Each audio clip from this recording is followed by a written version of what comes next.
కర్మార్ జిల్లానే, కర్మార్ జిల్లా గంగధర మండలం. నేను మధ్యాహ్న కార్మికురాలను. అన్న రేవంత్ రెడ్డి అన్న, మీరు ఇచ్చిన హామీలు ఏంటంటే, నా అక్క చెల్లెళ్ళు మీరు అందరూ నాకు ఓట్లేసి గెలిపిస్తే మీకు అన్నం పెడతానన్నారు. సున్నం చేతిలో పెడుతురు అన్న. ఇప్పుడు అరే రామ హరే కృష్ణ సమస్తోళ్ళు కడుపు లేనోళ్ళ, కాలకలు లేనోళ్ళ, పెళ్ళం పిల్లలు లేనోళ్ళ వాళ్ళు అడగరా నిన్ను రేపు ఇవని అట్టిగానే పెడతారా పని. ఇప్పుడు మేము 20 ఏళ్ళ సంది చేసిన వాళ్ళం, 23 ఏళ్ళ సంది చేస్తున్నాం. మాకు జీతం బత్తం లేకుండా చేసుకుంటా అత్తే ఎన్నడో ఒక 1000 రూపాయలు పెంచిర్రు. మళ్ళీ కేసీఆర్ ఉన్నప్పుడు 2000 చేసిర్రు. దాన్ని మేము 10,000 చేస్తారని మీరు హామీ ఇచ్చి ఇంకోళ్ళ చేతిలో పెడతా అంటే మీకు ఎంతవరకు న్యాయం అయితే రేవంత్ అన్న చెప్పండి. వాళ్ళు ఎవరికో ఇస్తానంటారు కదా, మరి మాకేం పని కల్పిస్తారు? మరి 20 ఏళ్ళ సంది మేము చేసింది మమ్మల్ని ఎక్కడ పొమ్మంటారు? అన్నీ ఇప్పుడు కాళ్ళ గొలుసులు, పేమిది సొమ్ములు కుదబెట్టి సావుకారికి అప్పులతోని ఇంట్లో బాధల కన్నా బల్ల బాధలతో ఎక్కువ పడి మేము చేసుకుంటే ఇప్పుడు ఇంకోళ్ళకి ఇస్తా అంటే నీకు ఎంతవరకు న్యాయం అవుతుంది రేవంత్ అన్న గారు? ఇది ఎంతవరకు కరెక్ట్ మీకు? మీరు ఈ మాట మానేయండి, మమ్మల్ని కర్ణించుండ్రి. అరే రామకృష్ణ వాళ్ళు తీసుకొచ్చే భోజనం అద్దంటారా? వాళ్ళకి ఎందుకు ఇస్తాం మేమెందుకు కూడా? మరి మేమెట్లా? వాళ్ళ కడుపు లేదా? వాళ్ళు అట్టిగానే చేస్తారా? మరి వాళ్ళు అడగరా పైసలు మా లెక్క? మేము పని చేసినప్పుడు వాళ్ళ కడుపు లేని వాళ్ళు అంటే చెప్పుర్రు, మరి మేము సప్పుడు ఊకుంటాం. వాళ్ళు అడగరా? వాళ్ళు అట్టిగానే చేసి పెడతారా? 23 ఏళ్ళ సంది మేము చేసిన వాళ్ళు అట్టిగానే ఉండనియా? అది పోనీయా? అది బంద్ చేయండి, అది బంద్ చేసి. నా పేరు ఇంద్రామణి, నిజామాబాద్ నాగారం. అంత దూరం నుంచి వచ్చినాము. మేము వచ్చిన దానికి మాకు ఫలితం కావాలి. మాకు నెలకు 10,000 ఇవ్వాల. 6 నెలలకు 3 నెలలకు ఒక్కోసారి వస్తున్నాయి. పైన అప్పులు తెచ్చి పెడుతున్నాము. చెవుల కమ్మలతో అక్కడ పెట్టినాం, పుస్తల తాళాలు అక్కడ పెట్టి పెడుతున్నాం పిల్లలకు. ఇక నన్ను దయ వచ్చి రేవంత్ అన్న అన్నగారు మా గరీబ్ బిడ్డలకు చూసి, అక్క చెల్లెళ్ళకు చూసి దయచేసి మాకు వేతనాలు పెంచాలా. వచ్చే నెల కన్నా కానీ మాకు బిల్లులు రావాలా. దయచేసి మేము పడుకుంటా లేచుకుంటా పడొచ్చినాము. అన్నకు వంట పాత్రలు ఇచ్చి ఇప్పుడు 24, 23 ఏళ్ళ దినమవుతుంది. అవి రంధ్రాలు పడ్డాయి.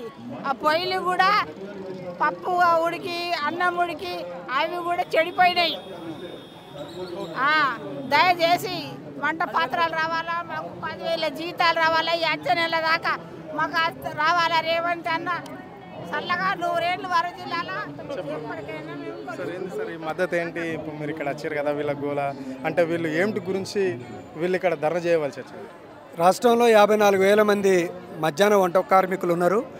వీళ్ళందరినీ కూడా రేవంత్ రెడ్డి కాంగ్రెస్ మేనిఫెస్టో మోసం చేసింది.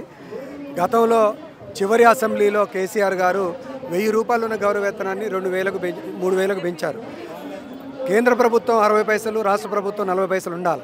కానీ కేంద్ర ప్రభుత్వం 1 పైస పెంచకపోయినప్పటికీ కూడా 2,000 రాష్ట్ర బడ్జెట్లోనే ఇచ్చి వారందరికీ కూడా 2023 ఫిబ్రవరి నుంచి కూడా వాటిని అమలు చేసుకుంటూ వచ్చిండు. వీళ్ళందరూ కలిసి బీఆర్ఎస్కి ఎక్కడ ఓటేస్తారు అని చెప్పేసి కాంగ్రెస్ పార్టీ భయపడి మోసం చేసి వాళ్ళ మేనిఫెస్టో 22వ పేజీలో మధ్యాహ్న వంట కార్మికులకి 10,000 రూపాయలు గౌరవవేతనం ఇస్తామని ప్రకటించింది. కానీ అధికారంలోకి వచ్చి 9 నెలలు అవుతున్నా వాళ్ళని మాట్లాడలేదు. వాళ్ళ గురించి మాట్లాడకపోగా, వాళ్ళ గౌరవవేతనాన్ని పెంచకపోగా ఆ వ్యవస్థని రద్దు చేసేటట్టుగా హరే రామ హరే కృష్ణకి ఇస్తామని చెప్పేసి ఇలా మళ్ళీ కొత్త భాష వాళ్ళు మొదలుపెట్టారు. అంటే చేసిన పనికి బిల్లులు ఇయ్యక ఒక ఇబ్బంది పెడుతున్నారు, ఇచ్చిన మాట అమలు చేసుకోవడం లేదు. చివరికి మొత్తానికే వాళ్ళని కొననాలుక మందైతే ఉన్ననాలుక పోయినట్టుగా వాళ్ళ వ్యవస్థనే రద్దు చేయాలనే ప్రయత్నంలో ఈ ప్రభుత్వం ఉన్నది. అందుకే వాళ్ళు రోడ్డు ఎక్కిండ్రు. మేము సంపూర్ణమైన మద్దతు ఇస్తున్నాం. వాళ్ళు జీతాలు పెంచుకునేంత వరకు, కాంగ్రెస్ పార్టీ మాటని అమలు చేయించుకునేంత వరకు వాళ్ళు పోరాటం చేస్తారు. వాళ్ళ పోరాటానికి మేము సంపూర్ణమైన మద్దతు ప్రకటిస్తాం. ఇప్పటికి కూడా కాంగ్రెస్ ప్రభుత్వానికి మేము ఇవాళ డిమాండ్ చేస్తున్నాం, రేవంత్ రెడ్డిని డిమాండ్ చేస్తున్నాం. నువ్వు మేనిఫెస్టోలో పెట్టింది అమలు చేయి, లేకపోతే నువ్వు మోసం చేసిన 420 కేసు కింద బాధ్యుడు అవుతావని చెప్పేసి ఇవాళ మేము చెప్తాం. ఇది పరిస్థితి. అంటే వంట కార్మికులకు గత ప్రభుత్వం చేసిందే ఉంది తప్ప కానీ రేవంత్ రెడ్డి చేసింది ఏం లేదు. ఓన్లీ ఎన్నికల మేనిఫెస్టోలో ఓన్లీ వాళ్ళని మోసం చేసే విధంగా 10,000 పెంచుతామని చెప్పడము అనేది జరిగింది తప్ప కానీ వాళ్ళకి చేసింది ఒరిగింది ఏం లేదు. కానీ వీళ్ళను మోసం చేసి హరే రామకృష్ణ వాళ్ళకి కట్టిపెట్టే ప్రయత్నం మాత్రం రాష్ట్ర ప్రభుత్వం చేస్తే ప్రతిపక్షంగా మేము ఒప్పుకునేది లేదు అని చెప్పేసి ప్రతిపక్ష నాయకులు చెప్పడం జరిగింది. వాళ్ళు కూడా కార్మికులు కూడా గట్టి పదంగా చెప్తున్నారు. 20 ఏళ్ల నుంచి మేము 25 సంవత్సరాల నుంచి మేము ఇదే వృత్తిలో కొనసాగుతున్నాము, ఇదే పని చేస్తున్నాం, మేము కష్టము కన్నీళ్ళు అనుకుంటూ చేస్తున్నాము. అయినా మమ్మల్ని ఇప్పుడు రేవంత్ రెడ్డి సర్కార్ వాళ్ళని దించేసి మమ్మల్ని తొలగించేసి హరే రామకృష్ణకి ఇవ్వడం ఏంటి అని వాళ్ళు ప్రశ్నించడం అనేది జరుగుతుంది. అదే కానీ జరిగితే రాష్ట్ర వ్యాప్తంగా ఆందోళనలు చేపడతాము, రాష్ట్రాన్ని బగ్గు మనిపిస్తామని చెప్పేసి వంట కార్మికులు పోయేట్లా మండబెడతాము. రేవంత్ రెడ్డి కూడా అట్లనే వంట పెట్టే ప్రయత్నం మాత్రం మేము చేయక తప్పదు అని చెప్పేసి వాళ్ళు కార్మికులు చెప్పడం అనేది జరుగుతుంది. అదేవిధంగా రేవంత్ రెడ్డి తస్మాత్ జాగ్రత్త. చూడు ఇంతమంది ఇక్కడ కార్మికులు రాష్ట్ర వ్యాప్తంగా 55 చిల్లరగా ఉంటారు.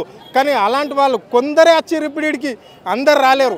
సో కొందరే వచ్చిర్రు, వాళ్ళని చూసి అయినా ఇప్పుడు నేర్చుకోండి. రేవంత్ రెడ్డి మీరు ఎన్నికల మేనిఫెస్టోలో మీరు ఏమైతే ఇస్తామన్నారో హామీని నెరవేర్చే విధంగా ముఖ్యమంత్రి దాన్ని సానుకూలంగా ఉండాలి అని చెప్పేసి మనం కోరుకుందాం.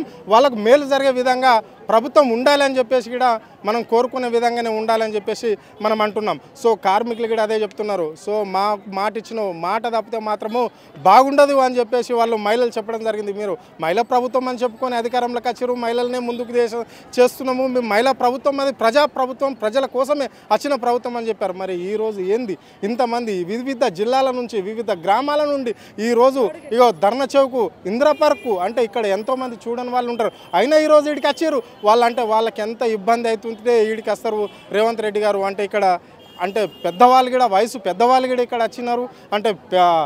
అంటే కార్మికులే కదా వీళ్ళంతా వచ్చింది. అంటే వంట చేసే కార్మికులు ఇక్కడ వచ్చారు, అంటే వయసు ఉన్న వాళ్ళు వచ్చారు చాలామంది. అంటే వాళ్ళ ఘోష అంటే ఆ పూటకి కూడా పిల్లలకు లేకుండా ఉన్న వాళ్ళు కూడా ఇక్కడ ఉన్నారు.